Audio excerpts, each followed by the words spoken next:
ABM Anisuzzaman, Mymensingh ৭। আপনি point of order বলবেন? বলেন। ধন্যবাদ মাননীয় স্পিকার।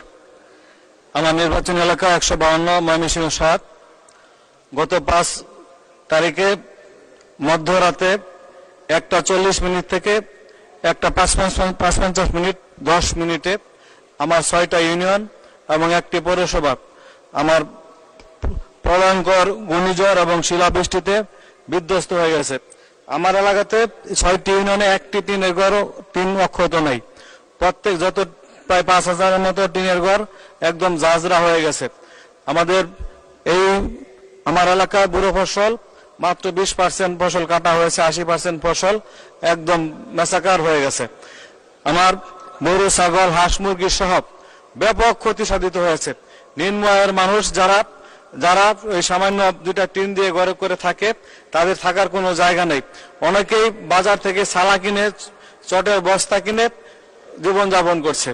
আমার অনুরোধ, এই ৬টি ইউনিয়নের প্রায় ৫,০০০ বাড়িঘর সহ হাঁস, মুরগি, ফসলের ব্যাপক ক্ষতি সাধিত হয়েছে। অনেক মানুষ অসুস্থ এবং আহত হয়েছে।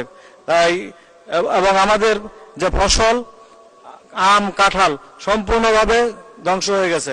আমার অনুরোধ থাকবে মাননীয় মন্ত্রী মহোদয়ের কাছে, ত্রাণমন্ত্রী মহোদয়ের কাছে, আমার জরুরি ভিত্তিতে টিন এবং খাদ্যের জন্য, শুকনা খাদ্যের জন্য আমি মাননীয় ত্রাণমন্ত্রীর কাছে আপনার মাধ্যমে অনুরোধ জানাচ্ছি। ধন্যবাদ মাননীয় স্পিকার।